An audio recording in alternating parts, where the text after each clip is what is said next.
Bonjour à toutes et à tous et bienvenue dans le Geek Parade 130. Salut Swan. Salut Rohan, bonjour à toutes et à tous. Alors une foule de nouveautés cette semaine, des gros mastodontes surtout dans les 3 premiers. Restez à l'écoute parce qu'il y a beaucoup de choses à découvrir. Dans les petites nouvelles, j'ai fait ma première partie de Fallen Land, jeu que j'ai reçu la semaine dernière et qui est excellent. Voilà, comme je pensais, monde ouvert dans un monde post-apo avec des centaines de cartes, de petits scénarios, de petites aventures, très bordéliques.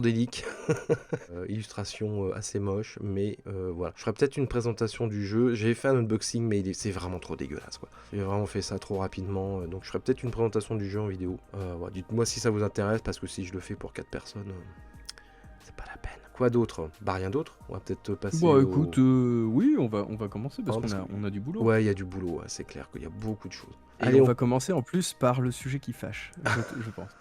On va commencer ce top 10 avec la 10e place, bien sûr. Et c'est Erune Light and Darkness qui se hisse à la 10e place. Le jeu, le Dungeon Crawler Made in France. 184 000 euros, 1211 contributeurs. Il est là encore pour un peu moins de 10 jours. Donc ça fait toujours plaisir quand un jeu français se hisse dans les 10 premiers. C'est pas non plus exceptionnel, hein. On est quand même une grande nation du jeu de société. Ça fait toujours plaisir. Alors effectivement, tu dis des choses qui fâchent, parce qu'on a eu plusieurs commentaires à propos Ah de... ouais, Erune. ça vous plaît pas, vous. Ça vous plaît pas, Erune. Oui, Non bon, mais ça dépend qui. c'était Après, assez...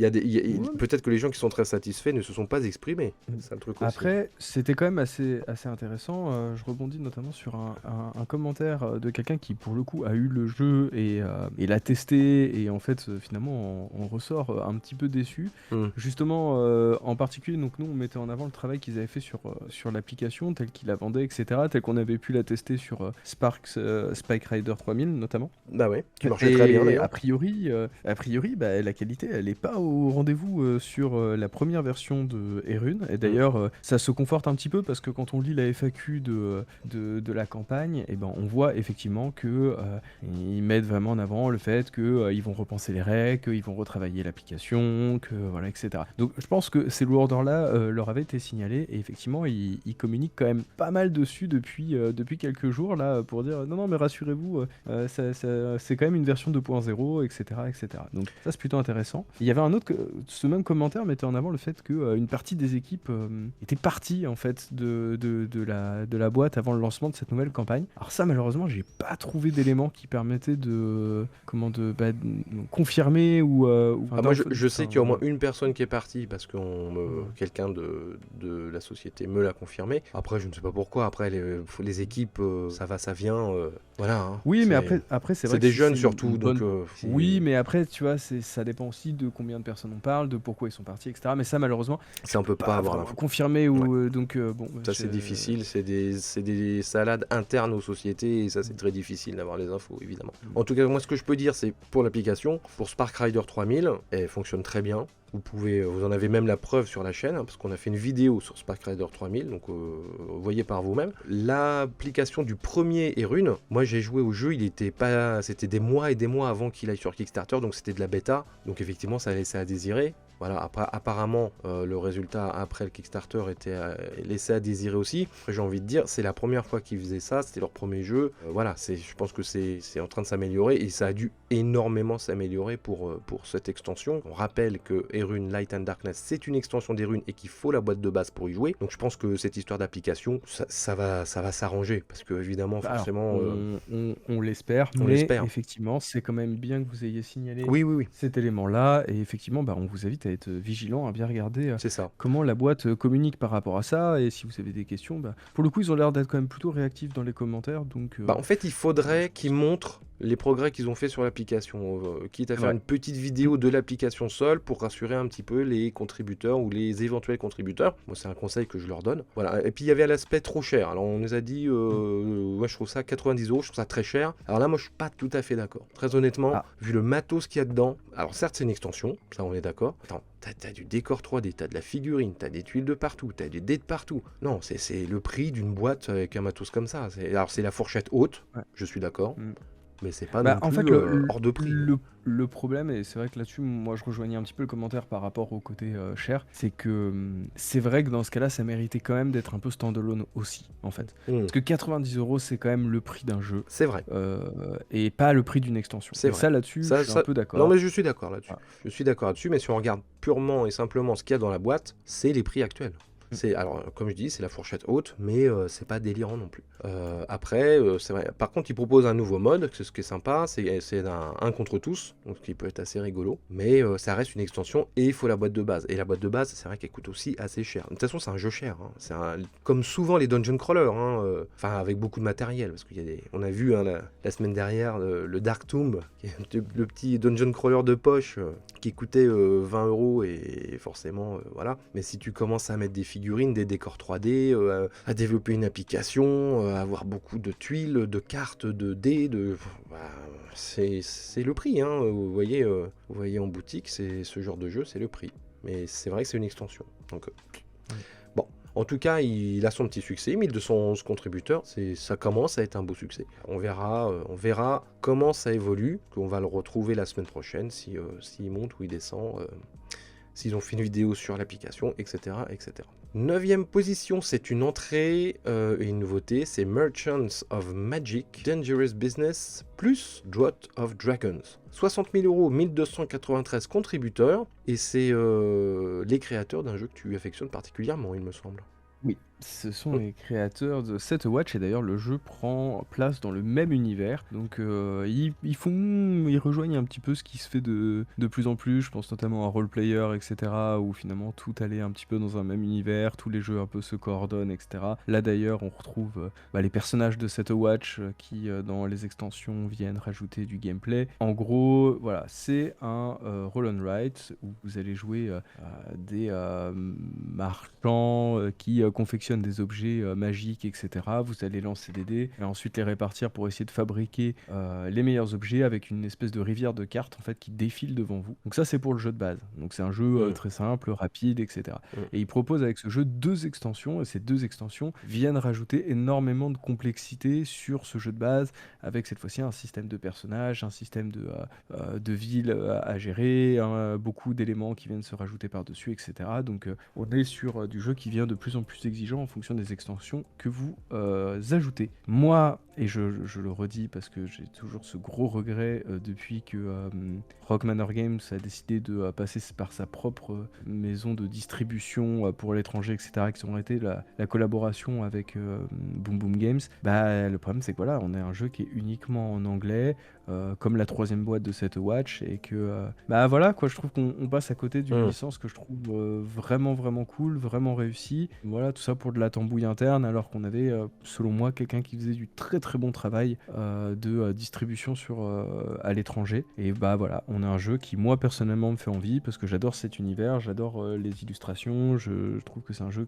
qui est assez remarquable. Mais voilà, là comme pour cette Watch 3, en fait on croise les doigts, on espère qu'un jour ça arrivera, dans quelles conditions, quand, comment, on ne sait pas. Et je trouve ça un petit peu dommage. J'espère vraiment revoir cette licence arriver sur le territoire français à l'occasion. En tout cas, pour les plus téméraires d'entre vous, vous pouvez l'essayer sur Tabletopia. Allez, on monte d'un cran, 8e place avec Hello Kitty qui gagne, qui monte cette semaine. Le jeu familial tiré de la célèbre franchise, ou de l'ex-célèbre franchise, on en avait parlé la semaine dernière. Vous faites balader Hello Kitty et ses amis dans un parc, vous collectez des petites ressources et vous essayez d'accomplir des missions ou des objectifs. Voilà, donc ça reste familial, c'est pour séduire aussi les enfants comme les parents, et ça marche plutôt bien. 100 000 €, 1546 contributeurs, même si on l'a fait remarquer la semaine dernière,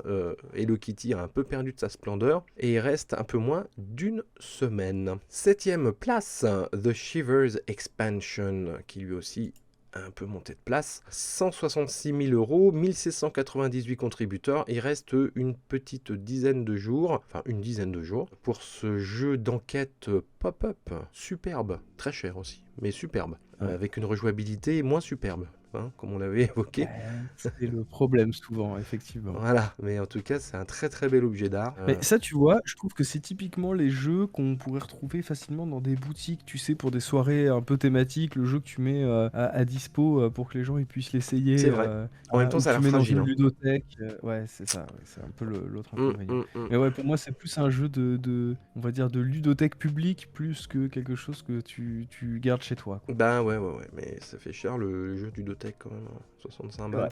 Allez, 6ème place, c'est une entrée, c'est Whore the Hams. Alors je ne comprends pas ce qu'il fout là. 78 000 euros, 1732 contributeurs, c'est déjà la dernière semaine, hein, c'est pas une nouveauté. Là, il y a eu un boom dans les Oui, contributeurs. et je vous invite fortement, même si vous n'êtes pas intéressé par cette campagne, ne serait-ce qu'à regarder la vidéo de présentation qui est assez remarquable, ou qui doit probablement passer là pendant qu'on est en train de parler sur les images.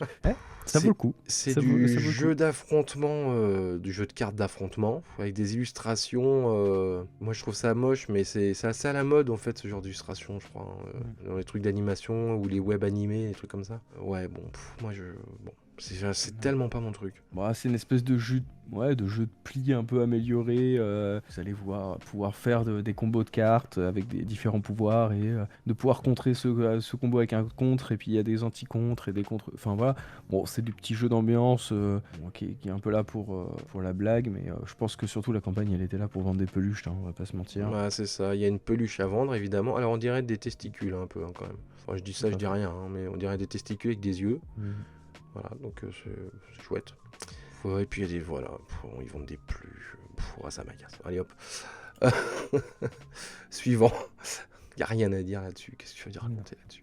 5ème position. Alors, ça, c'est une montée fulgurante par rapport à la semaine dernière. C'est Cascadero et Cascadito. On en a parlé dans les nouveautés la semaine dernière. Donc, c'est deux jeux, mais qui sont liés hein, par la thématique. Ça se passe à l'ère médiévale, n'est-ce pas? Donc, vous avez un jeu de gestion de territoire hein, et un autre jeu qui le complémente, qui est un roll and write. Ils ont décidé de lancer les deux en même temps. Tu vois, ils n'ont pas fait comme tes amis de Seto Watch là. Ils ont fait les deux en même temps. Donc, gros succès. Moi, franchement, c'est plutôt une surprise. Je suis un peu d'accord parce que je trouve que le jeu est très beau. Enfin, j'aime bien le style graphique, mais après, j'ai l'impression il a l'air quand même relativement simple, peut-être un peu simpliste même. Bah Et, ouais, on va peut-être pas tout je compris. trouve, ouais, je suis peut-être passé à côté de quelque chose. Alors le jeu après a l'air quand même plutôt intéressant, mais finalement on dirait une espèce de jeu de Go amélioré. Mais bon, Oui, après, surtout qu'il y en a je trouve beaucoup des jeux comme ça, donc pourquoi celui-là a cartonné j'ai du mal. Si, c'est un auteur connu, hein, on en avait dit. Hein. Oui, et puis Ouais. bon, là, c'est une maison d'édition qui avait quand même proposé quelques projets en crowdfunding qui avaient eu un petit peu de succès. On sait qu'ils avaient fait Trailblazer, ils avaient fait Zoovadis, etc. Enfin, ouais, ils avaient fait quelques petites campagnes qui avaient remporté quand même pas mal de succès. Ils commencent à se faire un petit peu la place, mais plus dans tu sais, dans les jeux un petit peu, tu sais, les séries B, voilà. Ouais. 4ème place, c'est également une entrée, et là c'est une nouveauté. C'est Ezra and Nehemia. C'est le nouveau Shem Phillips, qu'on reconnaît au premier coup d'œil quand même. C'est vrai. C'est vrai. Alors, on vous rassure, c'est l'autre penchant. Je sais qu'il y a le penchant avec Miko, et là c'est l'autre. Donc on sait qu'on a quelqu'un dans les commentaires qui fait de l'urticaire dès qu'on parle de Miko. Donc, parce qu'il y a l'illustrateur. Non, ce n'est pas. Voilà. Donc là, non, c'est son autre illustrateur habituel. Et donc voilà, l'idée, ça va être de reconstruire l'ancien Jérusalem. Donc du coup, il y a des plateaux de joueurs individuels. Vous allez devoir jouer avec des combos de cartes en fait que vous allez pouvoir utiliser au fur et à mesure pour essayer d'obtenir un maximum d'actions. Et via ces actions, en fait, vous allez pouvoir interagir sur le plateau central et être en fait le meilleur bâtisseur de cette cité. C'est du Shem Phillips, hein, c'est Bourré bourré d'actions, de sous-actions et de sous-actions qui déclenchent d'autres actions. Et donc voilà, c'est de l'Eurogames pur et dur. Et faut aimer se faire des nœuds à la tête, hein, comme on dit. C'est exactement ça. C'est dans la grande tradition hein, de Shem Phillips. Donc si vous êtes fan, il n'y a pas de raison que vous passiez à côté. Voilà, après, c'est vrai que la thématique du jeu rejoint un peu l'actualité, mais enfin bon.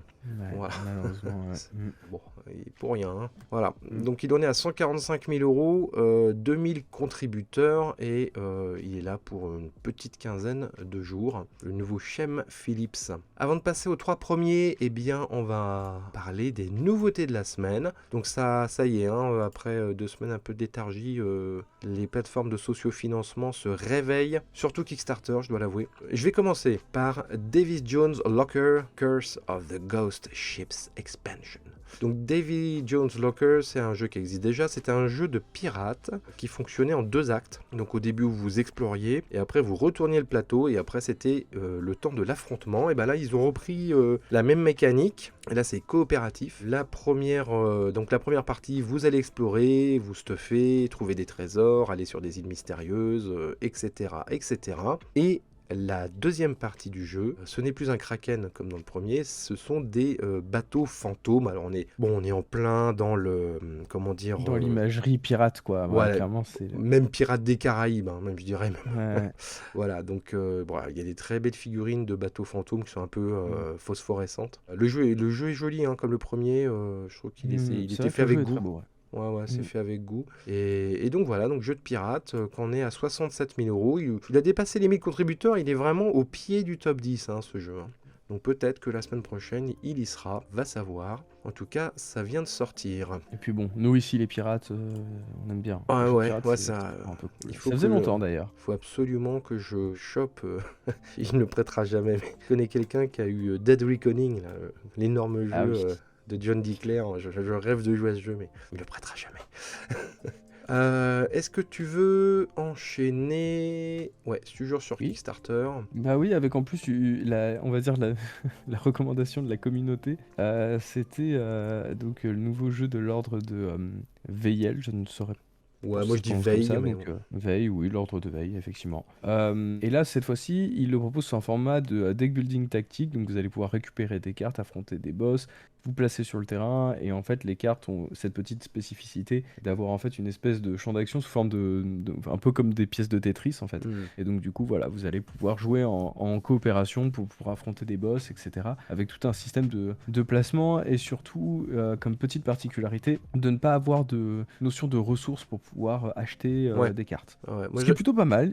Ils ont l'air d'avoir pas mal de composants, mais en fouillant un peu sur la page d'un campagne, c'était l'œil aiguisé d'Erwan, hein. Maintenant, je pense qu'il commence à devenir un spécialiste. Il dit est-ce que les cartes elles font pas un peu intelligence artificielle? Et pour le coup, les gens, les créateurs de la campagne ont été particulièrement transparents par rapport à l'utilisation des IA. Et effectivement, c'était une réflexion qu'on a commencé à avoir émergé là dans nos commentaires, même nous au sein de l'émission. On se dit bon bah voilà, maintenant les intelligences artificielles, maintenant qu'elles sont là, c'est difficile de faire comme si elles n'existaient pas et c'est impossible de les interdire. Maintenant la question c'est comment on communique quand on utilise des intelligences artificielles, comment on trouve un juste milieu entre le travail des graphistes et le travail de l'intelligence artificielle. Et je pense que là, on approche une forme de transparence qui, pour moi, une piste de réflexion plutôt honnête sur cette utilisation. Oui, parce que il est indiqué que la plupart des cartes ont été faites par un artiste, qui est le même artiste que le premier. Moi, je l'avais, le premier Ordre de Veille, hein. C'est une espèce de... C'est pas vraiment un dungeon crawler. Moi, je trouve que c'est plutôt un jeu d'aventure un peu à la Donjon Dragon, mais du coup, simplifié avec des cartes plus cadrées, quoi. Et le matos, c'était superbe. Très, très beau. Enfin, voilà. Pour en revenir aux intelligences artificielles, donc il précise que toute la partie graphique a été effectuée par l'entreprise Mako SAS et il y a un illustrateur qui s'appelle Shredderidima, c'est pas facile à dire, et que ce sont les cartes ennemis et héros. Voilà, ça c'est fait par des artistes. Donc 7 artistes. Et par contre, il y a une autre partie des images, une autre partie des cartes qui ont été générées par des IA, mais retouchées par cette même société, hein, Mako SAS. Voilà pour des problèmes de budget, ils nous disent. Donc ils n'avaient pas de quoi payer le graphiste ou l'illustrateur pour toutes les cartes. Bon, ils l'ont bien fait sur le premier. Mais après, c'était pas un deck building à ce point-là. Là, il y a quand même 830 cartes. Ouais, il y a beaucoup plus de cartes. Voilà. Et l'idée, je pense que c'est aussi de se dire, en gros, gros, on fait un travail préparatoire via les intelligences artificielles pour donner, on va dire, une piste de réflexion. Enfin, on C'est va dire, ça, en fait, voilà, c'est utilisé un peu comme du rough, un peu comme au ouais, cinéma quand on fait un storyboard, un en vrai. storyboard, ouais, ou un animatique avant de faire des Mm. grosses scènes d'action qui donne un peu la teneur de la scène. Donc là, c'est un peu pareil. Ils ont généré plein d'images sur IA, puis après, l'artiste, il les retouche. Voilà. Donc j'imagine que ça fait effectivement une économie d'échelle, parce qu'il y a moins de boulot pour l'illustrateur, donc il doit être moins payé, hein, faut être clair, pour ces cartes-là en tout cas. Donc voilà, donc effectivement, ça peut être une piste sur l'IA, de ne pas remplacer l'illustrateur, mais de bosser avec l'IA. Ça serait un monde idyllique. Voilà. Mm. Donc on espère que tout le monde jouera le jeu, mais en tout cas, c'est chouette de leur part d'avoir cette transparence. Mm. Et quant aux images de l'IA, ils précisent bien qu'ils ont une licence professionnelle, donc ils ont les droits d'auteur des images d'IA, enfin de toutes les... Une IA, ça pompe des images partout sur Internet pour la créer. Hein, donc voilà, donc eux, ils garantissent que les droits ont été respectés, parce que j'imagine que ça doit être une IA, quand elle a la licence, ça doit prendre dans des trucs où eux-mêmes, ils ont payé des licences pour pouvoir piocher dedans. J'imagine, j'espère. Ouais, comme tout ça est un peu flou et nouveau, et voilà quoi. Bon, c'est un peu la fête du slip, donc j'espère que personne n'est pillé dans cette histoire. Mais enfin, en tout cas, je trouve ça honnête de leur part d'avoir fait tout ce petit texte à la fin de la campagne. Et en plus, c'est Juste, français, l'ordre de ouais. veille. C'est vrai. Et d'ailleurs, là, vous verrez, la page est uniquement en français. Ça aussi, c'est Mm. un défi qui C'est est un assez beau pari, particulier, ouais. parce que leur précédente campagne était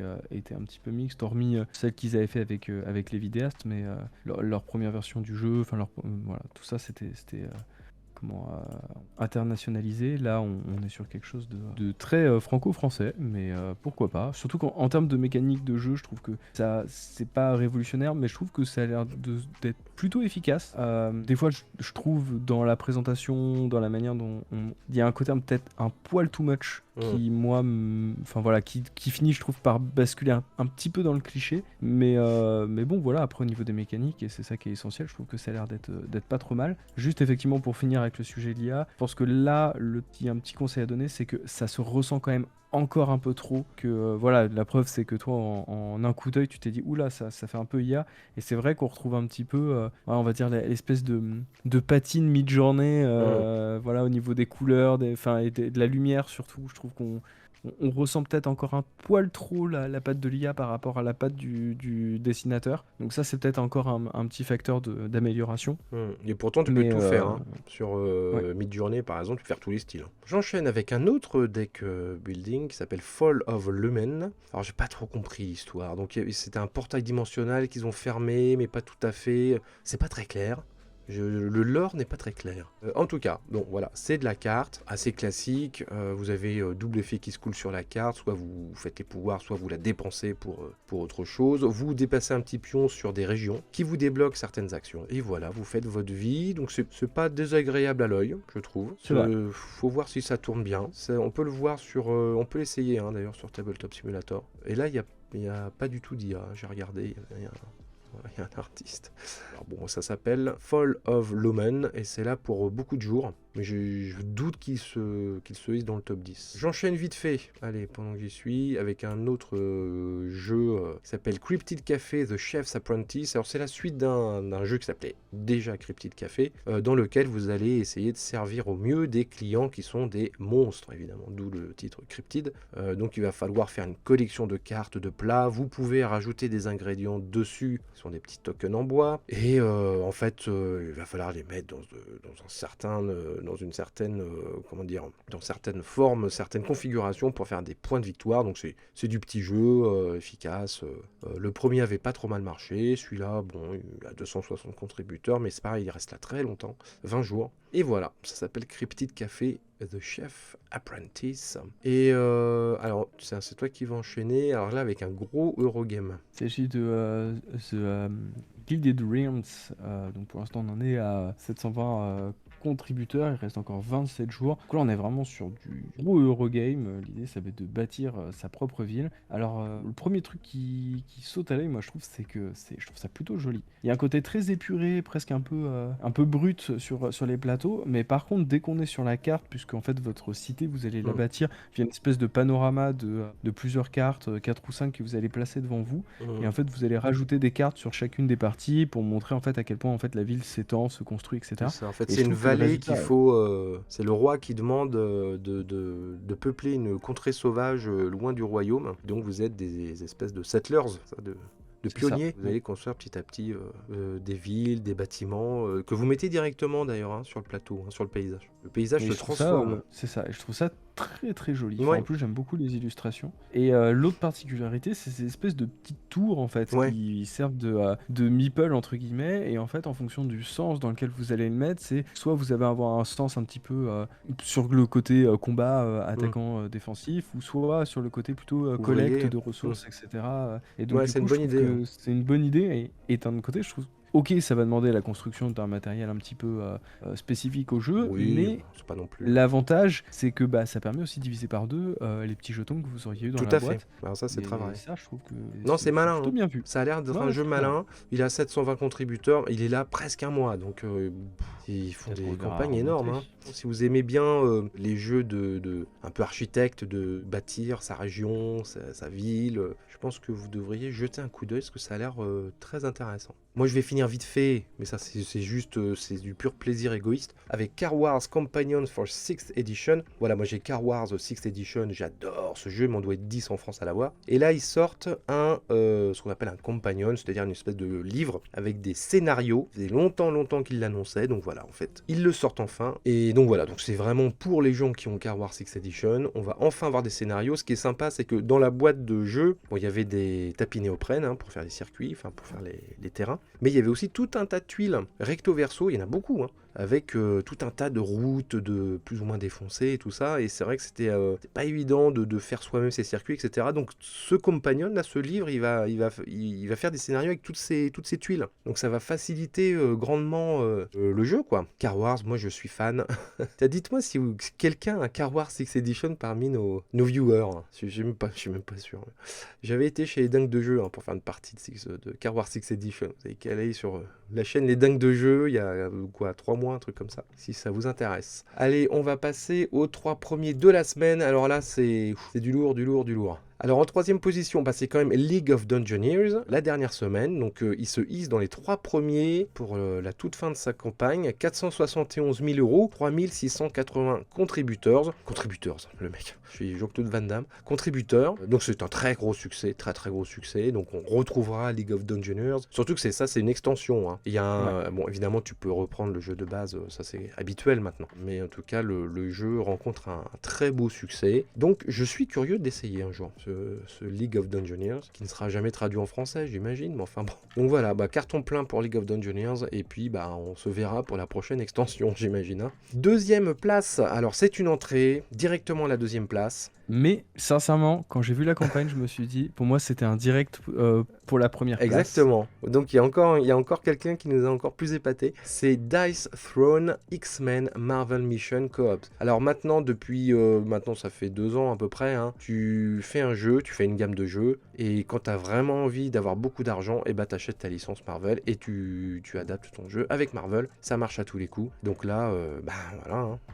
1 959 000 euros, 9 214 contributeurs. Et il est là encore presque plus de 15 jours encore. Donc évidemment, Dice Throne, c'est un peu mauvaise langue ce que je dis parce que c'est une gamme qui a énormément de succès. Déjà, le précédent avait déjà rapporté beaucoup d'argent. Mais là, il y a la couche Marvel en plus fait que c'est un peu de l'hystérie là, parce que le jeu il est vraiment récent. Il vient d'arriver et ils en sont déjà quasiment à 2 millions d'euros, quoi. Donc c'est la fête du slip là. Je pense qu'ils ont sabré le champagne. Ils sont peinards pour 2 ans. Tant mieux, on est content pour eux. Dice Throne, ça existe évidemment en français, ça existe évidemment en boutique. Le concept, c'est de l'affrontement. C'est un peu comme un match finalement. Pas dans la mécanique, mais tu vois, c'est des affrontements entre personnages un peu connus. Donc évidemment, tu peux sortir plein de personnages comme ça. Ça peut aller loin. Voilà, donc là, cette fois, c'est Marvel. Avec, alors il y a 2 pledges, il y a un pledge de base, combien il coûte 57 euros, donc ça va, c'est très convenable. Avec, il me semble qu'il y a 8 euros, il me semble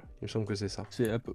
Ouais, c'est ça. Et puis vous avez une boîte un peu plus collector qui s'appelle Limited Edition X-Men Battle Chest, où il y a des héros en plus. Voilà. Et en plus, en add-on, vous avez Deadpool. Alors je sais pas pourquoi, à chaque fois Deadpool il a un traitement spécial. T'as remarqué ça? Bah, Deadpool, c'est-tu un peu le perso oui, prestige où tu fais mais un truc à parce que côté ça va avec le personnage, c'est-à-dire que l'idée c'est de se dire voilà, c'est le personnage qui va être là pour briser le quatrième mur, pour jouer avec la boîte de jeu, etc. Donc je pense qu'il y a toujours ce côté un petit peu de. On le met à part déjà, parce que ça nous permet de faire une grosse communication autour de ce côté un petit peu singulier du personnage. Mm. Et de deux, je pense que c'est un personnage qui, dans la plupart des jeux, je sais pas si c'est le cas ici, mais dans la plupart des jeux, casse un petit peu aussi, Ouais, on les va règles. dire, les règles, et que Mm. du coup, bon, Je crois que c'est le cas bah, ici aussi.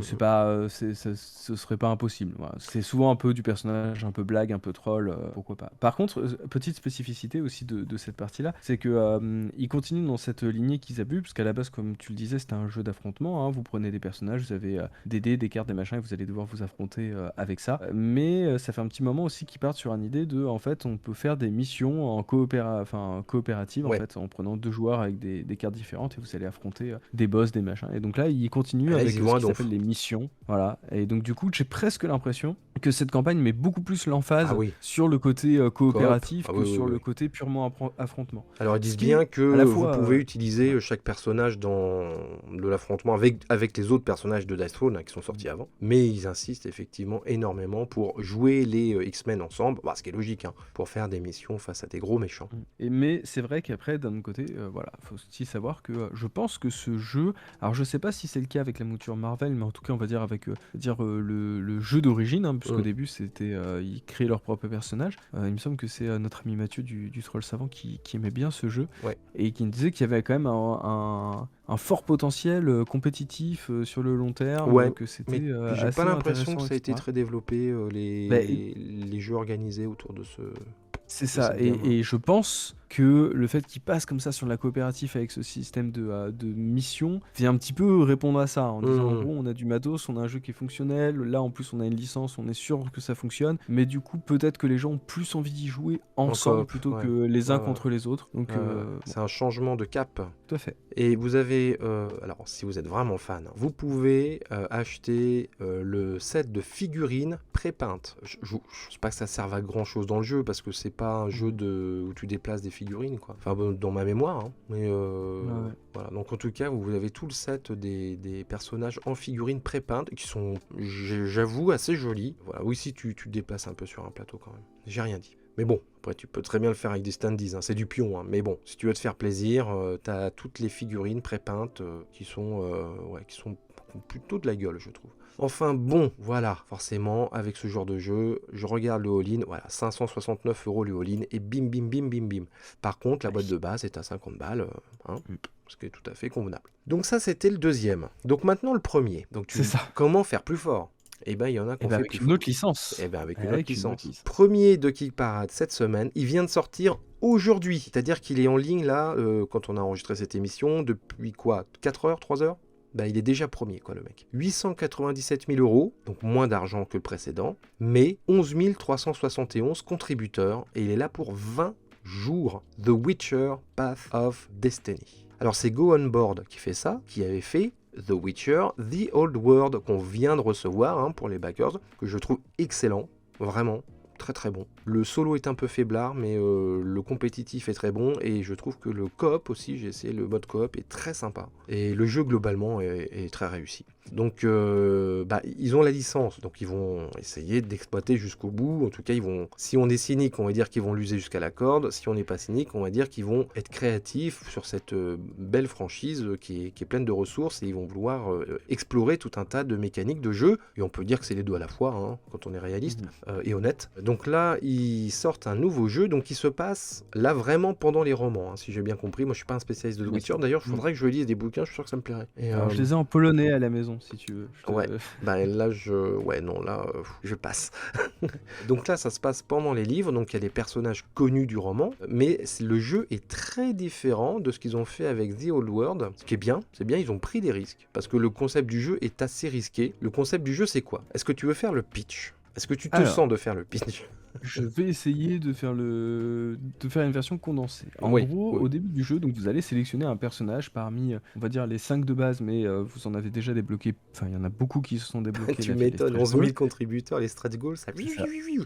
Vous allez ensuite choisir, en gros, l'aventure que vous allez, décider de mener, donc qui va se présenter sous une forme de petit boîtier, sous forme de livre, avec un deck de cartes, des objectifs que vous allez devoir, remplir. Et pour remplir ces objectifs, et ben, en fait, vous allez devoir déplacer vos personnages sur le plateau afin d'acquérir, en fait, des cartes sur une rivière qui vont venir, en gros, dans votre main. Et en fait, via ces cartes et on va dire les actions qui sont propres à votre personnage, en fait, vous allez, devoir, créer des combos qui vont vous permettre de remplir les objectifs que vous demande en fait la mission. Et en fait, en fonction des objectifs, de la manière dont vous allez les lier, et ben en fait les missions vont se passer de manière différente, avec un peu ce qu'on avait pu avoir par exemple sur Solomon Kane par exemple. Moi ça m'a beaucoup fait penser à ça en fait, en réalité, sur ce système de gestion des objectifs à remplir. Alors Donc du ça coup, c'est pour les bases, on va dire. pourquoi ça se présente pas comme une carte de royaume parce qu'il y a un petit twist quand même. Il y a un petit twist, Oui. c'est qu'il y a une espèce de mise en abîme finalement. Tous ces objectifs, tu as parlé, en fait c'est pour remplir un livre, parce que la base du jeu c'est un scribe, c'est ça,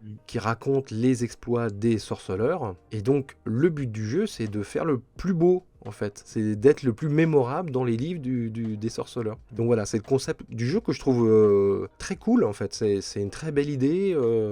Ouais, il mêle l'origine littéraire en fait de ces héros avec un jeu. Donc je trouve que c'est vraiment joli. Enfin, c'est intelligent, c'est de bon goût. Après, bon, je sais pas pourquoi, moi ça me passionne pas. J'ai du mal à. Voilà, alors j'ai sûrement tort, hein, parce que voilà, 11 000 contributeurs, j'ai sûrement tort. Bon, c'est du goût personnel. Moi, ça me capte beaucoup moins que le jeu précédent, qui était certes. Enfin, le Oddworld qui est plus classique, hein, mais voilà, il n'y a pas le côté open world, un peu bac à sable. Donc, Alors moi, j'ai un peu la même chose que toi, mais en fait, je sais identifier qu'est-ce qui me déplaît dans le jeu. Au début, moi, quand j'ai vu le jeu, j'étais plutôt intéressé. Enfin, j'avais vu ce qu'ils avaient fait. Ils avaient présenté la page un peu en preview avant le lancement, donc j'avais eu l'occasion de le découvrir il y a quelques mois. Enfin, quelques jours. Moi, j'aime bien ce côté plateau un peu condensé. J'aime bien la mécanique de cartes. J'aime bien l'idée c'est plus abstrait. d'accomplir voilà, une mission en fonction des objectifs qu'on remplit, etc., etc. Mais, alors, le premier point, moi, qui me dérange, c'est ce côté compétitif qui n'apparaît finalement qu'à la fin. Je sais pas trop. J'ai un peu ce sentiment que, d'un côté, il n'y a rien qui t'incite à être, on va dire, à tirer la couverture à toi pendant toute la partie. C'est un Et jeu de d'un beau autre côté, il coq. faut quand même que tu le fasses, quoi. Ouais. Se faire le beau coq. Et je trouve qu'il y a un côté, en plus c'est des personnages qui dans les romans etc en plus se soutiennent, enfin il n'y a pas trop de... Oui, moi je suis d'accord, c'est ça je vois pas trop l'intérêt de faire le gros, compétitif. ouais, En le vrai, gros je malin. vois, voilà, Parce qu'en fait je c'est vois ça, vraiment c'est montrer les dents pas blanches l'intérêt. pour. Parce que à la limite, ce qu'ils auraient pu faire, c'est peut-être des objectifs cachés de chacun qui doivent remplir, donc tu dois collaborer, mais d'un autre côté, il faut que tu remplisses ton objectif à toi. Et donc du coup, par ce biais-là, et ben en fait, tu vas avoir une incidence qui peuvent complètement retourner le truc de la partie, ce qui fait que tu sais jamais en fonction des gens avec qui tu joues où vers tu quelle voulais un jeu voie de du fourbe. scénario ça va t'entraîner. Non, mais plus on va dire du compétitif involontaire, quoi. C'est-à-dire que, bon bah voilà, je dis n'importe quoi, Geralt il a absolument besoin, pour lui, il a absolument besoin de tuer le monstre, ce qui est pas forcément l'objectif des autres, et donc du coup, alors qu'ils vont faire leurs actions ensemble, et systématiquement quand il y aura des actions pour essayer d'aller vers le combat, c'est là-dedans que lui va essayer de placer ses points, plutôt que les autres, et donc du coup ça t'oriente sur un scénario qui est un peu imprévisible au fur et à mesure, et ça peut créer une histoire assez intéressante et assez amusante. Là, je sais pas, le côté compétitif me déplaît un petit peu. Et l'autre point, ouais, vas-y. ouais, je finis juste avec ça, je fais très vite. C'est juste qu'il propose la page en français. Et en vrai, la traduction, elle est horrible. Ah ouais, moi je l'ai pas du tout en français. Moi. Je suis pas super insensible à ça, mais en fait, il y a la possibilité de passer la page en français. On peut changer la langue en fait au début de la page. Et comme c'est des images, que c'est pas du texte, etc., donc c'est pas forcément c'est pas de la traduction Google bête et méchante d'une page. Parce que c'est des images, les trucs ont été mis dessus. Ouais. Il y a des fautes d'orthographe, il y a Ah. des traductions un peu hasardeuses, et je me dis, si c'est déjà le cas sur la campagne, faudra quand même être assez vigilant à la traduction définitive. J'ai pas l'impression que ça soit un partenariat avec Matago comme ils ont fait avec Hmm. Old World là, hein. Parce que c'est Matago qui a traduit, je crois, Old World. Il y a des petites coquilles d'ailleurs, mais bon, il y a tellement de cartes, donc c'est rien de dramatique. Mais là, je vois pas Matago dans le truc, donc je sais pas. Je sais pas s'ils assurent eux-mêmes la traduction. Mais oui, si c'est ça, va falloir qu'ils relisent 2 fois quand même, hein. Voilà. Et tu sais, c'est des trucs, des petites fautes de frappe, mais voilà, par exemple, la première phrase du truc, c'est incarner le rôle de Geralt, Yennefer, Ciri, Vesemir ou de Jaskier, et raconter les histoires de culte de la saga de Cerceleur. Ouh. C'est la première phrase. Ah ouais, ça pique. Ouais, non, là, va Voilà. falloir qu'ils fassent un effort, là. Ouais, et donc, du Amis coup, traducteurs, envoyez vos CV à Go bon, On. sachant que bon, ouais, c'est ça. Et puis il y a quand même CD Projekt Red, donc, qui sont derrière les jeux vidéo, qui essayent aussi, qui sont là un peu pour superviser le tout. C'est d'ailleurs pour ça que c'est les visuels du jeu vidéo qui sont utilisés, pas un nouveau style visuel. Mais voilà, donc voilà, gardez ça quand même à l'esprit, soyez vigilants. Ouais. Voilà. Bon, en tout cas, il débloque les stretch goals, en veux-tu, en voilà. Moi, très sincèrement, je pensais pas que ça aurait autant de succès, parce que le jeu est un petit peu plus abstrait, c'était un petit peu plus conceptuel.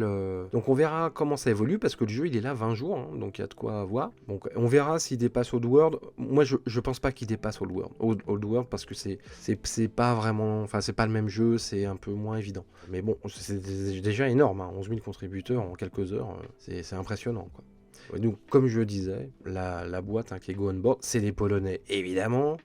C'est les Masters of the Game en ce moment. Sachant qu'en plus, c'est une licence polonaise. En plus, c'est une donc, licence polonaise, bien sûr. ouais. Donc, ils ont la confiance de leurs contributeurs, ce qui n'est pas étonnant, parce que c'est vrai que la production de Witcher Old World, elle est impeccable, hein. C'est un très très beau jeu. Même s'il y a eu beaucoup de retard, mais je crois que...